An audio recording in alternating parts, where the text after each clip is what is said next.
all to Prayas Theosophical Lodge weekly session.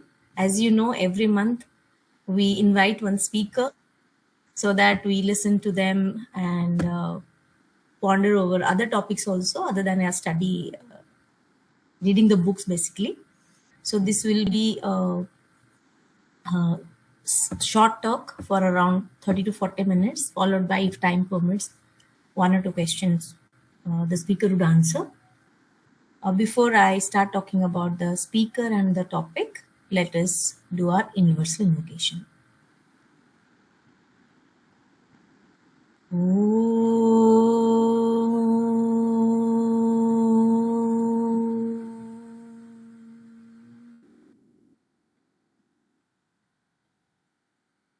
O hidden life, vibrant in every atom. O hidden light, shining in every creature. O hidden love, embracing all in oneness. May each who feels himself as one with thee know he is also one with every other.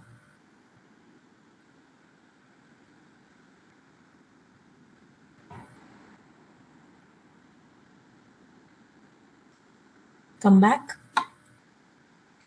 So today we are going to listen to Brother Shikhar Agnihotri on the topic division and separation, illusion or reality. A very beautiful topic.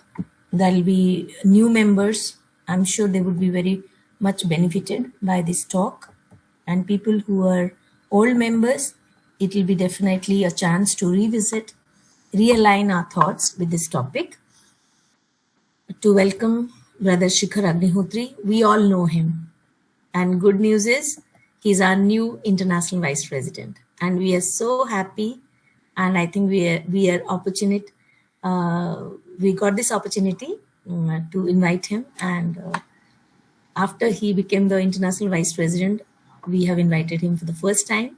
So first of all, we congratulate him. Since everybody knows him, only for the new members, let me just read out his introduction, which I have received. He has been in the TS General Council for quite a long time now. He became a member in 2008 and has been in the Indian section as a national lecturer also since 2016. As per his academics, he is a Bachelor of Nautical Science from Mumbai University. He also served in the merchant shipping for a decade. And then he took voluntary stepping away from the job, and he preferred to join the TS work and spread, explore, share his knowledge, his wisdom, and that he is doing pretty good. He stays in Adyar, Chennai with his wife and daughter. And other than his TS official work, he has also founded a lodge, TS Pragya Lodge, and the TOS Maitri Group in Lucknow. He has conducted study camps, seminars, youth camps, public lectures. We have listened to him many a times, and every time he's fantastic. He brings in some new thoughts. And just before this meeting, I was telling him, he is the one who has imbibed this culture of getting into silence. As and when you get time, you should be in silence, meditate, expand your consciousness. He has been truly sharing that and spreading that message across young and old. Thank you, Brother Shikhar. Over to you. I'm so happy that I'm welcoming you to our lodge. Thank you Subralina ji, and सभी आत्मीय बंधुओं को सादर प्रणाम. And whatever Subralina ji has said has put me now under great pressure. But I must say that people may feel more inspired and encouraged by what she does single-handedly in so many different aspects of life. And you are an inspiration, and the Prayas Lodge, Prayas Group is an effort initiated by you.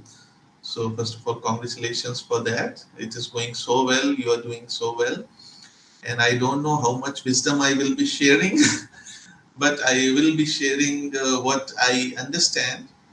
जो थोड़ा बहुत समझ में आता है, I will try to share with यहाँ पे seniors और young members भी हैं. So before I start that, I always like to invoke that Guru principle, which is teaching us all the time.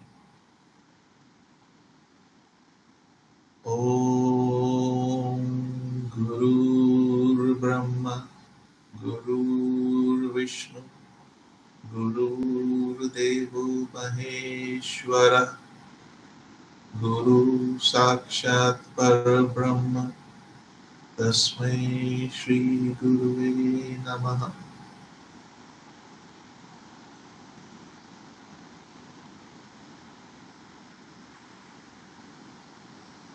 पुनः सभी को सादर नमस्कार.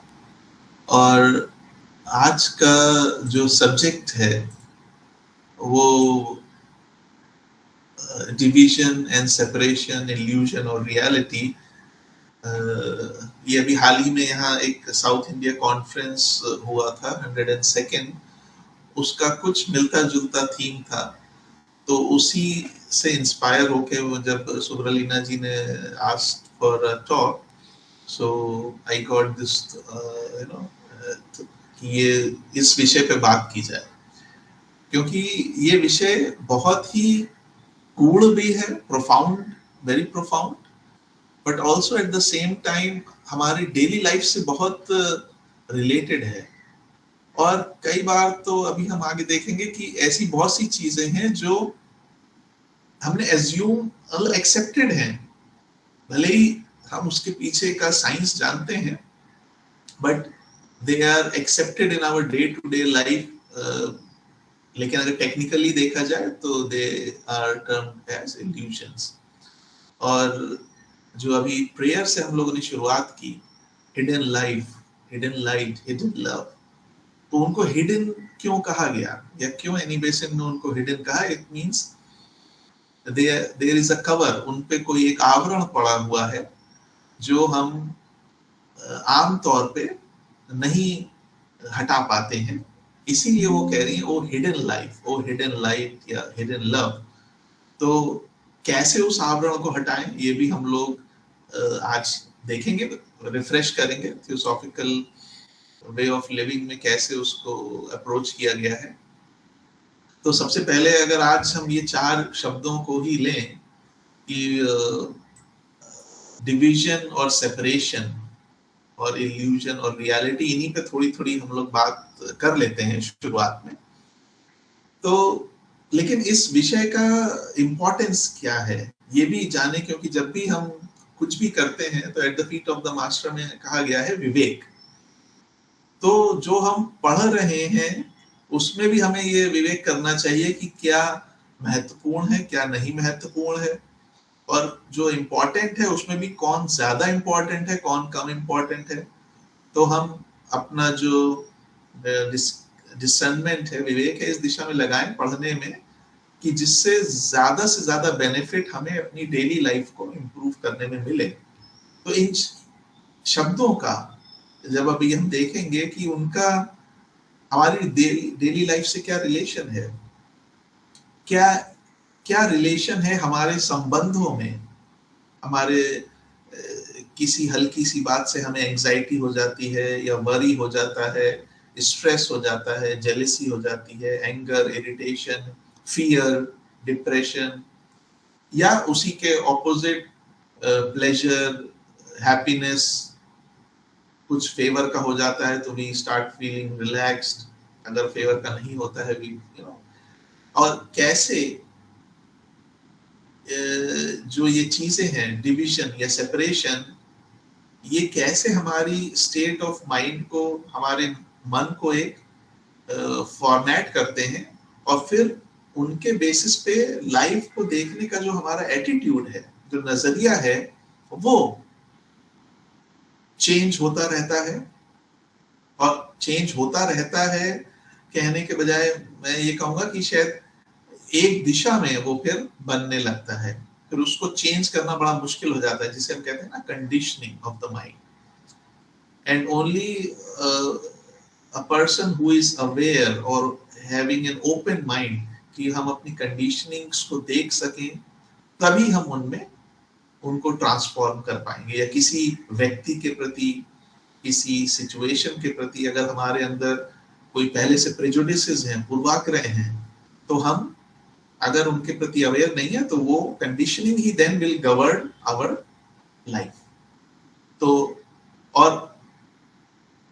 फिर कैसे इन कंडीशनिंग्स को हम देखें और कैसे इन कंडीशनिंग्स को देखकर उनसे अपने मन को हम फ्री करने का कार्यक्रम करें, जिससे कि ये जो hidden life, hidden light, hidden love है, वो हिडन ना रह के बिल्कुल क्लियर हमें दिखने लगे. जो ये हर व्यक्ति में वो स्पार्क है, हर व्यक्ति में अल्लाह है, ईश्वर है, गॉड है, या हर जो चीज है उसमें जीवन है, और हम एक दूसरे से एक प्रेम का जो बंधन है उससे जुड़े हुए हैं. तो ये सब चीजों को आज हम थोड़ा सा एक हल्का सा बात करेंगे और उसके बाद डिस्कशन भी कर सकते हैं. तो लेकिन सबसे पहले लेट्स सी शुरुआत करते हैं कि इल्यूजन ने हम लोग पहले बात शुरू करते हैं कि इन सब में ऐसा क्या है कि सत्य के को इतना इंपॉर्टेंस दिया गया है. क्योंकि इसमें आप देख रहे होंगे कि हम बात कर रहे हैं कि ये इल्यूजन है या रियलिटी है. तो मतलब भारत का कह लीजिए या पूरा जो ईस्टर्न फिलॉसफी है वो सत्य की ओर हमेशा ये सत्य नहीं है, ये सत्य है, रियलिटी है, अनरियलिटी है. यहाँ तक कि शंकराचार्य जी ने तो ब्रह्म सत्य जगत मिथ्या बोला है, तो उसको हम लोग आगे देखेंगे. लेकिन सत्य के लिए इतना क्या उसमें है कि लोग अपना जीवन लगा देते हैं, seekers for in search of truth. तो क्या हमने कभी अपने अंदर देखा है विदाउट एक्सेप्शन, अपने में या दूसरों में भी, हमारे अंदर एक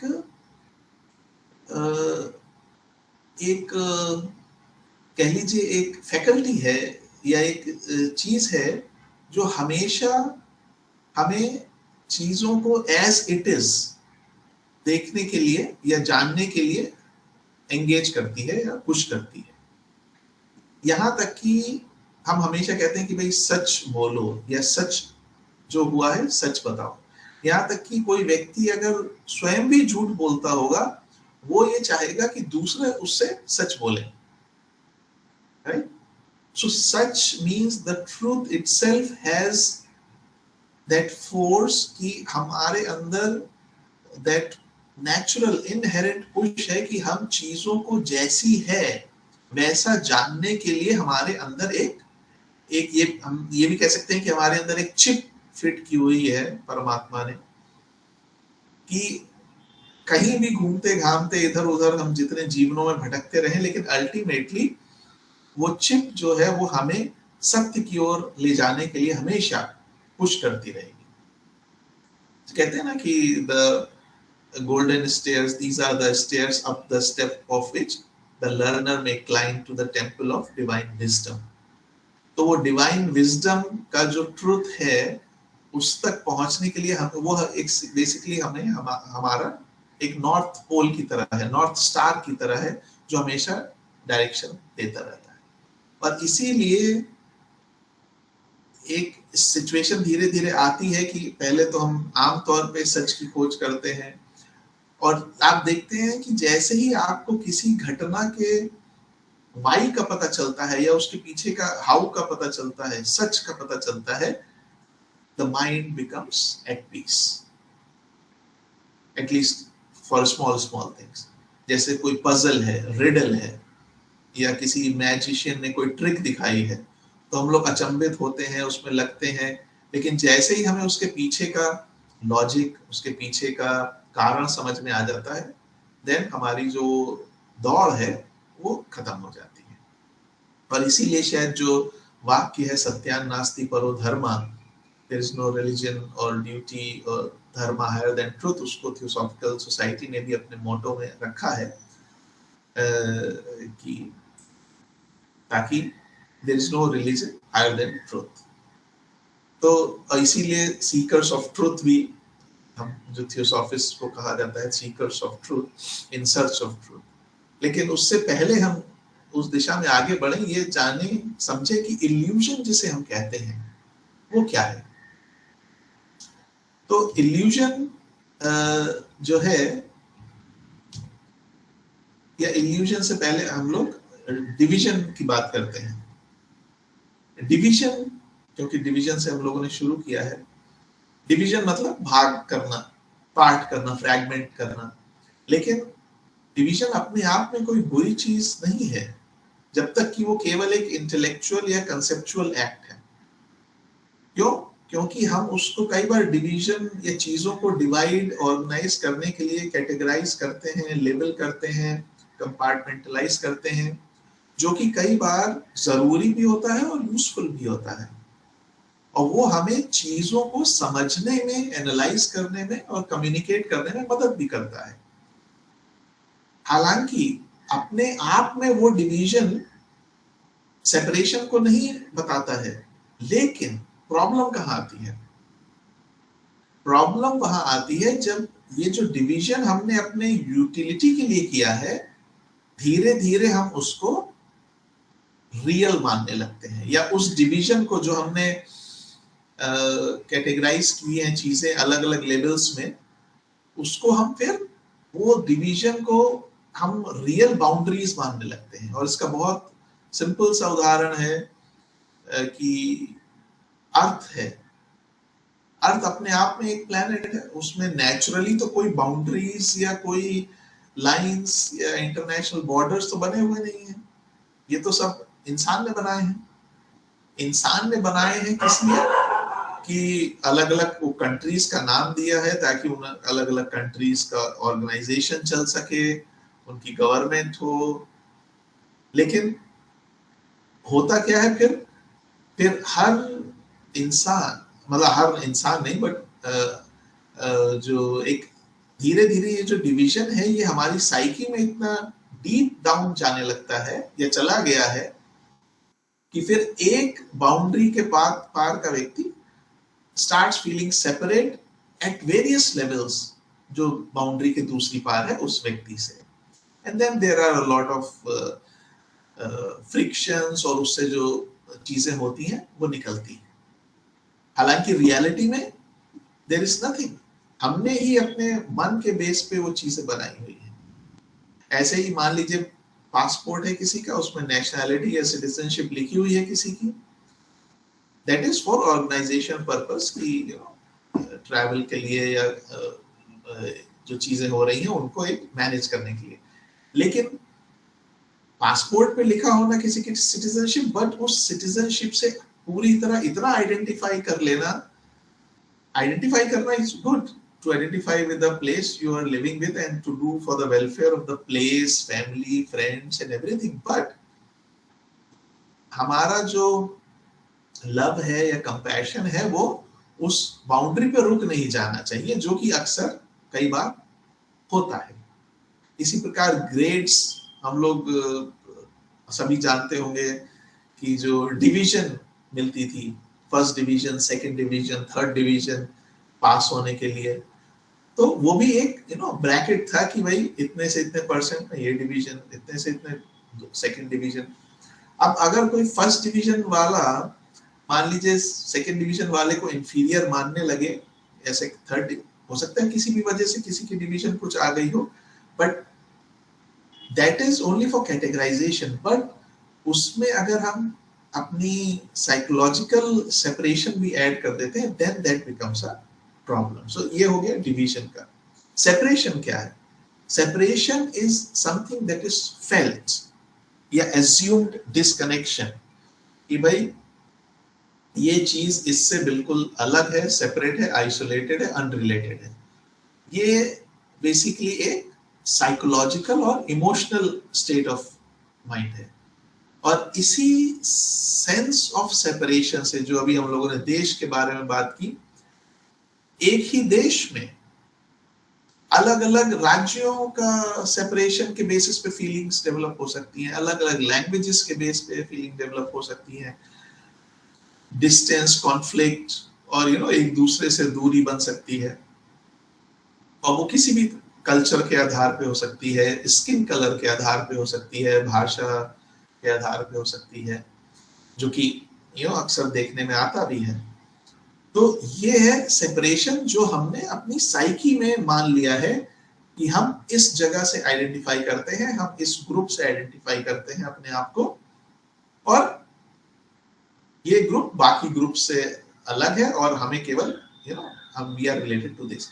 मजे की बात यह है कि even in that small group there will be separations, और इस तरह अगर हम चलते चले जाएं, अल्टीमेटली दैट सेपरेशन वो छोटा होता जाएगा, but ultimately that separation will come to I and the rest of the world.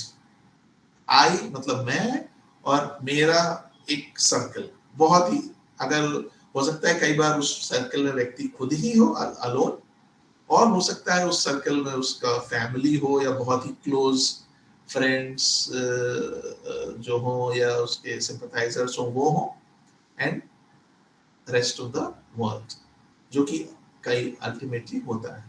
But again that separation is only still in the psyche, अभी हमारे मन में है वो सेपरेशन, और वो हमें फील होता है, फिर हम केवल अपने लिए या अपने ग्रुप के लिए काम करते हैं, और उसके लिए हमें चाहे कुछ भी नुकसान करना पड़े।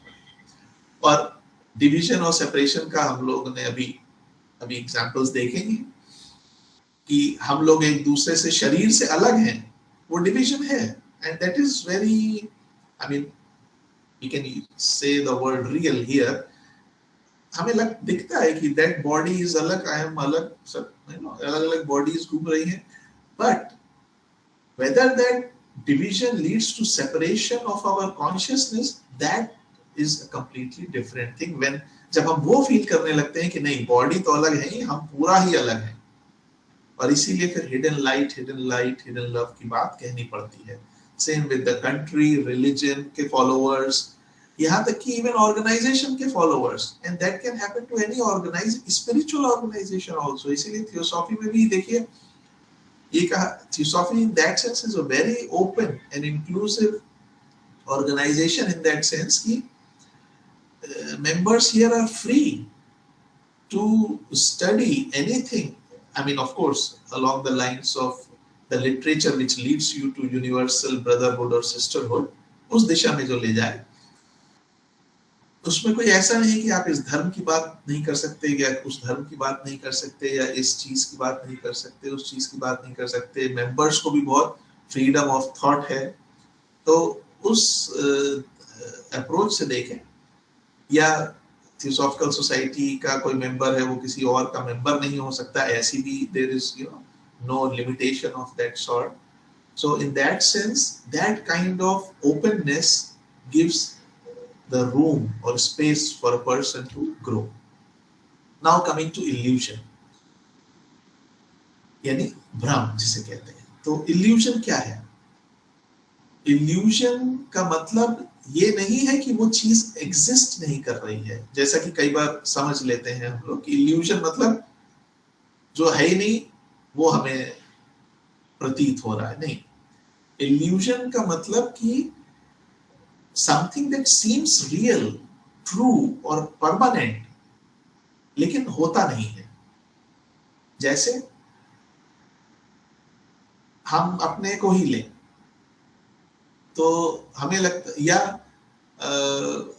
या अपने को ही लें तो हम मान लीजिए एज ऑन एन एवरेज 70, 80, 90 या जो भी एज हम एवरेज मान लें, उतने ड्यूरेशन में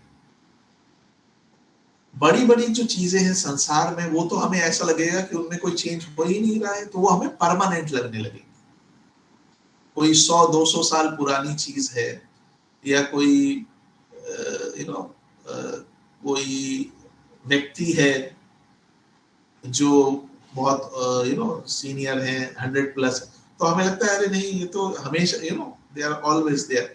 और चूंकि हम खुद उसी अवस्था में हैं और उसको देख रहे हैं, we also start to feel कि हम भी परमानेंट हैं।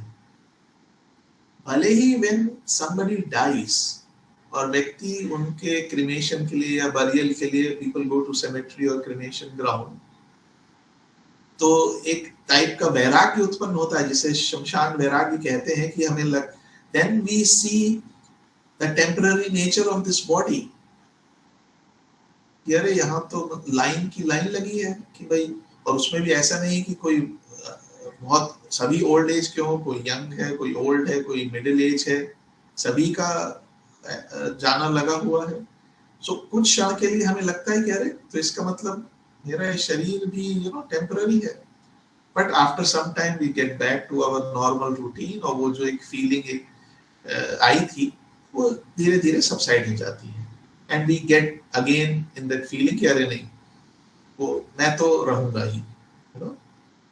तो इस तरीके से हम अपने एक तरीके का इल्यूजन क्रिएट कर लेते हैं। तो इल्यूजन का मतलब ये नहीं है हमेशा कि वो नहीं है, चीज है, बट उसका जो अपीयरेंस है हम उस पे ज्यादा ध्यान दे रहे हैं, और उसके पीछे का जो वास्तविक रियलिटी है, जो डीपर रियलिटी है, वो हम नहीं देख पा रहे हैं, इसलिए उसको इल्यूजन कहा जाता है। और इसीलिए अध्यात्म के क्षेत्र में अगर देखें तो जो वहां पे क्वेश्चन आता है रिलेटिव रियलिटी, यानी एक होता है एब्सोल्यूट रियलिटी और रिलेटिव रियलिटी। तो रिलेटिव रियलिटी मतलब सापेक्षिक, तो उसमें जो भी चीज परमानेंट नहीं है उसको इल्यूजन कह दिया गया है। तो कोई अगर 10 साल जीवित है वो भी इल्यूजन है, 100 साल है, 200 साल है, वो भी इल्यूजन है। कोई बिल्डिंग बनी हुई है 100 साल, 200 साल, 500 साल, लेकिन है इल्यूजन ही, because sooner or later it's going to go down in the history, और फिर वो मिथ बन के हम लोग पढ़ते हैं पुरानी सभ्यताओं के बारे में कि वो थी लेकिन अब जमीन के अंदर हैं, धीरे धीरे आर्कियोलॉजिकल वाले लोग उसको खोज खोज के निकालते हैं। So basically anything that is not permanent is misleading. That's what the approach is. और साथ ही हमें ये भी समझना चाहिए कि हर व्यक्ति अलग अलग है उस सेंस में, और इसीलिए हमें किसी भी चीज को अगर हमें समझ में आ गई है, let we should not try to impose or criticise something else. ये बहुत इंपॉर्टेंट पॉइंट है, क्योंकि अक्सर ये होता है हमें लगता है अरे हमें समझ में आ गया तो हम तो दूसरों को भी हम भला कर दें, दूसरों को भी हम ये समझा दें, और हम अपने विचार और अपनी सोच दूसरों पर थोपने लगते हैं। दैट शुड नॉट हैपन, क्योंकि जो चीज हमारे लिए व्यर्थ हो गई है, हो सकता है अभी भी किसी दूसरे के लिए वो मूल्यवान हो, it may be of some value, और अभी वो व्यक्ति उस स्टेज में नहीं है कि वो उसको समझ पाए, बट हम जाके अगर उसको कहने लगेंगे तो ना ही वो अपना, बल्कि और उससे वो अपने मार्ग से भटक जाएगा। Until and unless that person comes voluntarily to listen, to hear, to ask a query or question or doubt, then it becomes one's duty to share what you understand. But किसी को फोर्सफुली अगर हम कहें या criticise करें, then that is something that can be avoided. तो illusion में भी एक्सटर्नल इल्यूजन जो आउटर वर्ल्ड में हम देखते हैं, जो कि बेसिकली मिसपरसेप्शन होते हैं, और मेरे ख्याल से हम सभी ने ये स्कूल में पढ़ा होगा कि पेंसिल को पानी में डालें तो हमें ऐसी दिखाई देती है, बेंट दिखाई देती है। अब है वो नहीं, लेकिन दिखाई दे रही है। तो अगर किसी को इसका विज्ञान नहीं मालूम है तो वो तो इसको कहेगा देखो मैं अभी आपको मैजिक दिखाता हूँ, वो पानी में डालेगा and then the pencil becomes bent. लेकिन ये हमें दिख रहा है, लेकिन हम जानते हैं ऐसा नहीं है, लेकिन हमारी आंखें हमें ये बता रही हैं। तो अगर हमें उसके पीछे का विज्ञान पता है, साइंस पता है, फिजिक्स पता है, then we will know that hidden light, the hidden life and hidden love, the hidden straight pencil, जो कि इस पिक्चर में हमें नहीं दिखाई दे रही है, लेकिन हमें मालूम है कि है असल में वो स्ट्रेट। इसी प्रकार जब मिराज डेजर्ट में होते हैं तो मृग मरीच का जो होती है कि हमें दिखता है कि वहां पानी है, रिफ्लेक्शन है, बट जब जाते हैं तो नहीं होता है। Again the science physics of it working. या जैसे इस चित्र में आप देखें, इसको ऑप्टिकल इल्यूजन भी कह सकते हैं, कि इस चित्र में किसी को बतख दिखाई देगी, किसी को खरगोश दिखाई देगा, किसी को दोनों एक साथ दिखाई दे सकते हैं। या इस चित्र में किसी को एक वाइट वास दिखाई देगा, फूलदान टाइप का, या किसी को दो चेहरे दिखाई देंगे, ब्लैक आउटलाइन, नाक, होठ, ठुड्डी, चिन एंड गर्दन, दोनों फेसिंग ईच अदर, किसी को दोनों दिखाई दे सकते हैं। तो इसी प्रकार कुछ इल्यूजन्स हैं जो बहुत ही स्वीकृत हैं। हम लोग अक्सर कहते हैं कि सूर्य ईस्ट में sun rises in the east, लेकिन अब हम सब साइंस पढ़ते हैं तो उसमें क्या वाकई sun rises in the east, या earth is rotating actually like on her axis, तो हमें सूर्य पूर्व में उगते हुए प्रतीत होते हैं। हम कहते हैं कि हमें सूर्य दिखाई दे रहे हैं या कोई प्लैनेट देखा हमने, लेकिन साइंस में थोड़ा बहुत जो भी हमने पढ़ा है, जैसे सूर्य देखा, सूर्य से जो लाइट चलती है उसको पृथ्वी तक आने में 7 मिनट के आसपास लगते हैं, 7 मिनट्स के आसपास। तो जो हम देख रहे हैं एक्चुअली सुबह के टाइम पे, जैसे हम सूर्य को देख भी सकते हैं विदाउट सो मच ग्लेयर, तो एक्चुअली वो 7 मिनट पुराने सूर्य को हम देख रहे हैं, क्योंकि वो जो लाइट 7 मिनट पहले चली थी वो अब तक हम तक पहुंची है। तो इमेजिन करिए, जो प्लैनेट्स को हम देखते हैं या स्टार्स को देखते हैं टिमटिमाते हुए, कितने लाइट ईयर्स पहले वो लाइट हम तक, वो वहां से चली होगी जो हम तक आज पहुंच रही है। और क्या पता इस बीच में वो स्टार या वो प्लैनेट या जो भी हो, मान लीजिए विलुप्त हो चुका हो, वहां पे उसकी एज पूरी हो गई हो, और हम अभी भी उस लाइट को देख रहे हैं क्योंकि वो इतने लाइट ईयर्स पहले हम वहां से चली थी।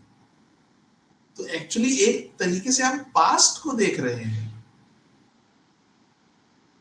लेकिन ये हमें विज्ञान से पता लग रहा है। लेकिन आमतौर पे हम कहते हैं कि सूर्य है या हम प्लैनेट को देख रहे हैं, हम कहते हैं ऑब्जेक्ट सॉलिड है, जबकि विज्ञान अब हमें बता रहा है कि ये जो एक एटम है उसमें कितना खाली स्पेस है, इतना खाली स्पेस है कि पूरी पृथ्वी के मैटर को वो कह रहे हैं कि अगर कंप्रेस कर दिया जाए बिल्कुल आसपास, तो वो बहुत ही छोटे से एरिया वॉल्यूम में आ सकता है।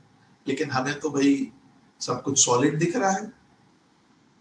कलर ऑफ एन ऑब्जेक्ट, हम कहते हैं कि ये नीला कलर का है, ये लाल कलर का है, लेकिन ये शायद हम नहीं जानते होंगे कि एक्चुअली जो चीज हमें नीली दिखाई दे रही है या जिस कलर की दिखाई दे रही है, वो लाइट उस पर पड़ रही है और वो बाकी सारे रंगों को एब्जॉर्ब कर ले रही है।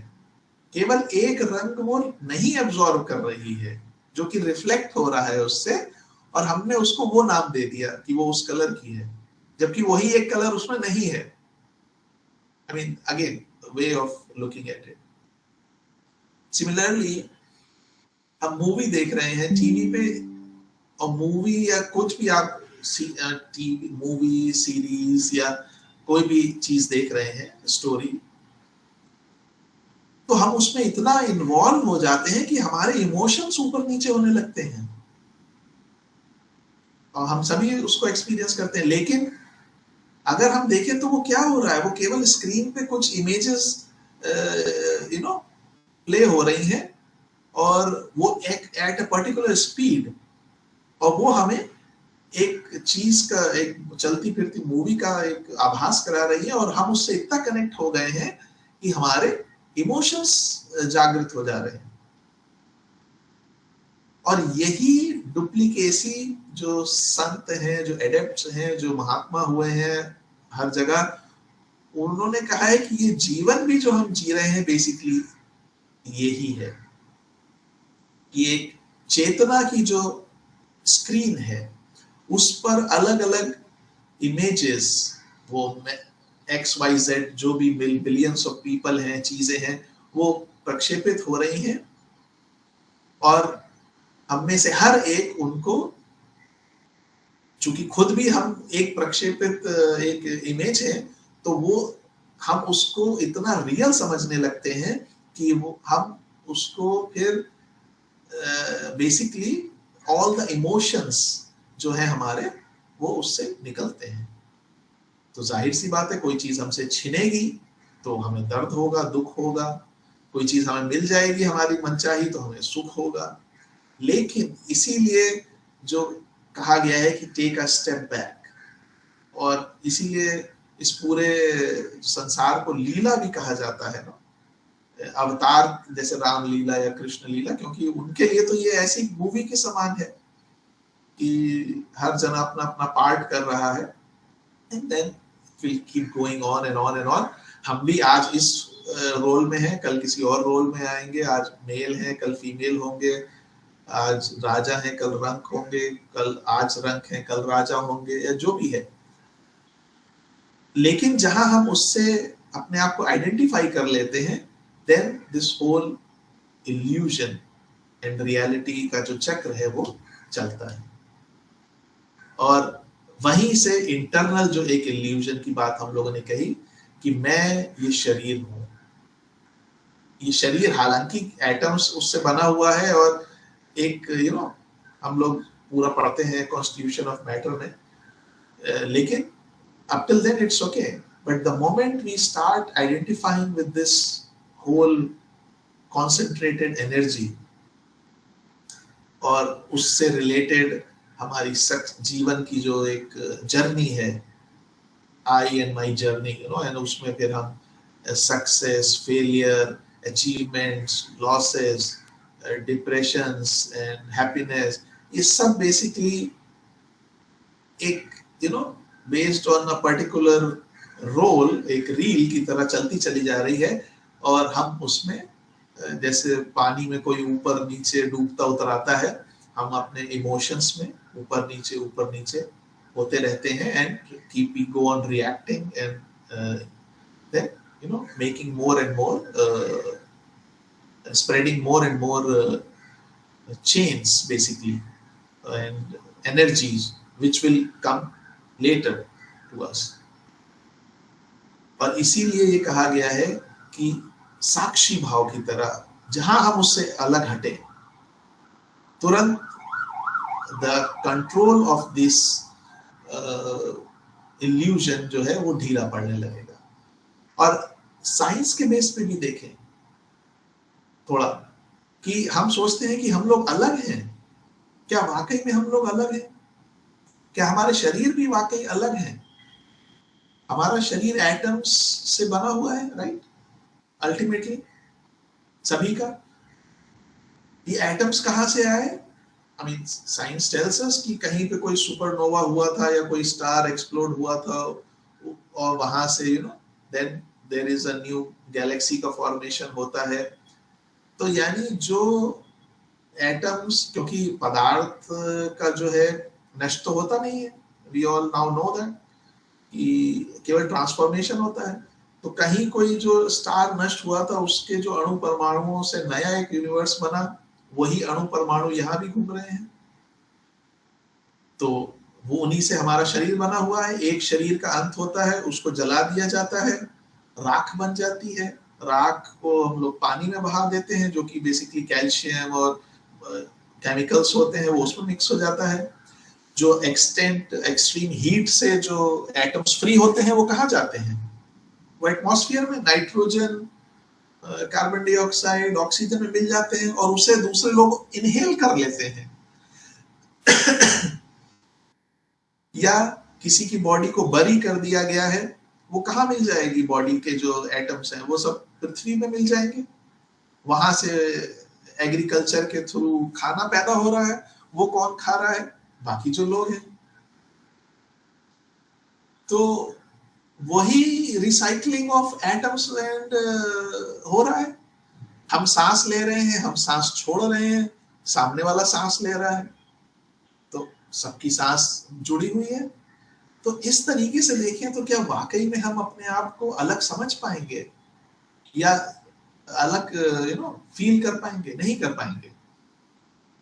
और इसीलिए इसको विज्ञान का सहारा लें, धर्म का सहारा लें और फिलॉसफी का या थियोसॉफी का सहारा लें टू कि इल्यूजन को समझने में।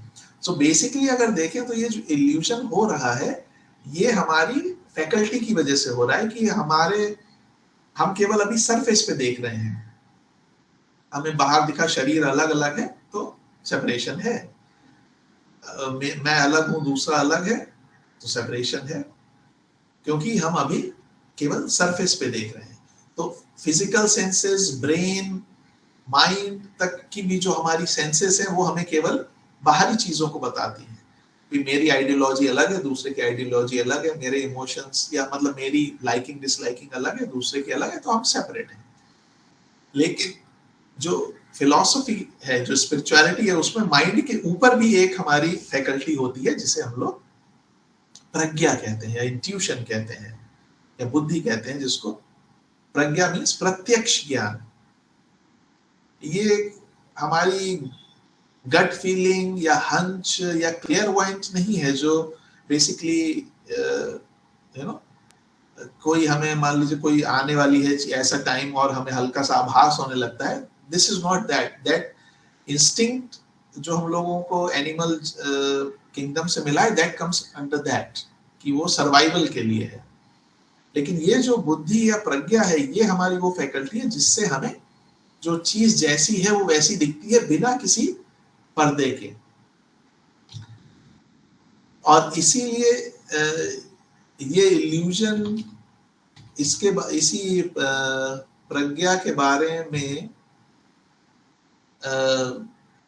या इंट्यूशन के बारे में एच.पी. लॉस्की ने कहा है कि यही वो फैकल्टी है, स्पिरिचुअल इंट्यूशन या बुद्धि, जिससे direct and certain knowledge is obtainable. कैसे?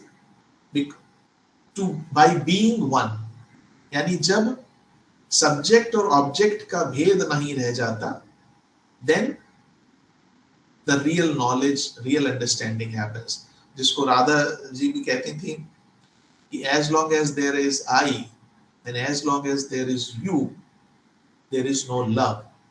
But I love you is the most used sentence, I think, among the people who want to express love. I love you, but उसमें कई बार ऐसा होता है कि I love you के ऊपर एक एस्ट्रिक मार्क लगा रहता है, कंडीशन अप्लाई। तो condition apply means I love you till the time you love me back, till you care for me, till you do not betray me. But we don't like to go in that situation, क्योंकि वो उसको थोड़ा उसको हम छुपा लेना चाहते हैं कि नहीं।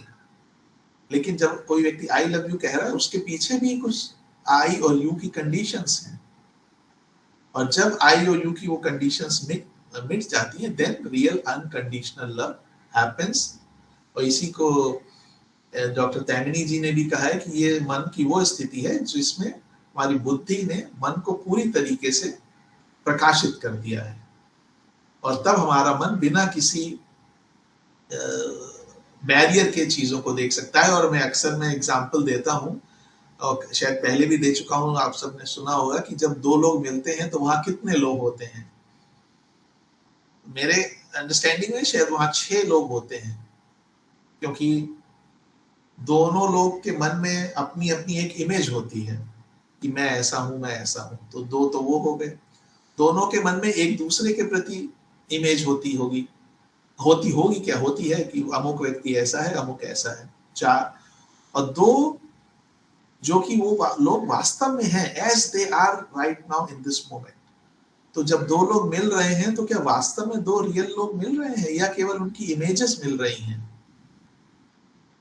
तो जब तक हम माइंड के लेवल पे काम करते हैं तो वो इमेजेस ही मिलती हैं, लेकिन जैसे ही हम कोशिश करके, और कोशिश कैसे करने के लिए थियोसॉफी में कहा गया है, theosophical study, meditation, selfless service के माध्यम से स्टडी हमें कैसे, और स्टडी का केवल ये मतलब नहीं है कि हमने रीडिंग कर ली, बट स्टडी को एचपी ब्लॉसी कहती हैं कि किसी भी व्यक्ति को चाहिए कि वो अगर उसके मन में कोई प्रश्न उठ रहा है तो तुरंत ही जाके वो किसी से पूछे ना, उस पर खूब चिंतन मनन निधिध्यासन करे जब तक कि या तो उसको उत्तर ना मिल जाए या जब तक कि उसने सारे प्रयास नहीं कर लिए हैं उत्तर पाने के, तब okay, after that the person can go and ask somebody. क्योंकि अगर ऐसा वो नहीं करेगा, अपने अपने अंदर के समुद्र मंथन नहीं करेगा, मन रूपी समुद्र का मंथन नहीं करेगा, तब तक इंट्यूशन का जो प्रभाव है वो नहीं आएगा। क्योंकि मन ने मान लीजिए कोई चीज पढ़ी, स्टडी की, जनरली ऐसी चीजें जो होती हैं वो पैराडॉक्स के फॉर्म में होती हैं, कि जैसे कहते हैं ना कि ये भी पूर्ण है, वो भी पूर्ण है, पूर्ण से पूर्ण निकाल लिया तब भी पूर्ण बचता है, ईशावास उपनिषद का जो श्लोक है। तो अब पैराडॉक्स है कि या ऐसे कैसे हो सकता है, तो मन के अंदर पैराडॉक्स आया तो इसका मतलब उसको अब एक रिडल मिल गया, उसको डिस्कम्फर्ट हुआ कि समझना है हमें। तो दो तरीके के लोग होते हैं जिनको लगता है कि रिजिड माइंड और एक ओपन माइंड। तो जो रिजिड माइंड वाला व्यक्ति है वो तो गिव अप कर देगा कि अरे समझ नहीं आ रहा, ऊपर से निकल गया, या छोड़ो, इसमें हम इंटरेस्ट नहीं है। लेकिन जो ओपन माइंड वाला व्यक्ति है वो उस पर चिंतन करेगा, कॉन्टेम्पलेट करेगा। तो चर्निंग ऑफ द माइंड, इसी को समुद्र मंथन की जो एक रूपक दिया गया है, क्योंकि मन भी वाटर का एक रूपक उसके लिए यूज होता है, और जिसने छोड़ दिया उसके लिए तो अपॉर्चुनिटी लॉस्ट हो गई, लेकिन जिसने किया तो धीरे धीरे करते रहने से मन एक ऐसी अवस्था में पहुंचता है जहां वो शांत होता है और प्यूरिफाइड हो जाता है। और जैसे ही वो स्थिति होती है, तुरंत उसके मन पे जो सामने स्थिति थी उसका एक क्लियर कट पिक्चर उपस्थित हो जाती है। और यहाँ पे जो यंग लोग बैठे होंगे वो जाके मेरे ख्याल से तो आज रिसर्च करें कि किस तरह मेंडलीफ की पीरियोडिक टेबल की डिस्कवरी हुई, किस तरह आइंस्टीन को रिलेटिविटी थ्योरी पता चली। तो जो ये बात कर रहे हैं ये केवल हम स्पिरिचुअल लाइफ की बात नहीं कर रहे हैं, ये साथ में बहुत ही प्रैक्टिकल और आपके कैरियर से रिलेटेड भी चीजें हो सकती हैं जिसका यहाँ पे उत्तर मिलता है। और इसी के साथ और मेडिटेशन, बस हम लोग इसके साथ खत्म करते हैं कि मेडिटेशन की हम लोगों ने बात, तो वैसे तो बहुत बड़ा सब्जेक्ट है, लेकिन just becoming aware of your whole self is basically part of meditation. ये कोई मेथड नहीं है, but it's a way of living, it's your own study of the self and by the self. And finally service, when we service means जब आप किसी के लिए करते हैं, you are coming out of your own I, जो हमने एक आई का एक सेपरेशन क्रिएट कर रखा है, हम उससे बाहर निकलते हैं तो हम उस इल्यूजन के शेल को धीरे से तोड़ते हैं। और धीरे धीरे ये जो स्टडी मेडिटेशन सर्विस है, it takes us to the breaking of all these illusions जो हमने अपने चारों ओर क्रिएट कर रखे हैं, और बुद्धि के प्रकाश में then we are able to see the things as they are. And of course easier said than done। इसी छोटी सी चीज को करने में जन्मांतरों की जो यात्रा है वो चलती रहती है, लेकिन फिर भी just wanted to share with you all guys. Thank you for listening patiently. Thank you. मुझे आपका ये 3D वाला अच्छा लगा एकदम, the 3-dimensional aspect of myself, what I truly am, what Shikhar thinks about me and what I think about myself. Correct?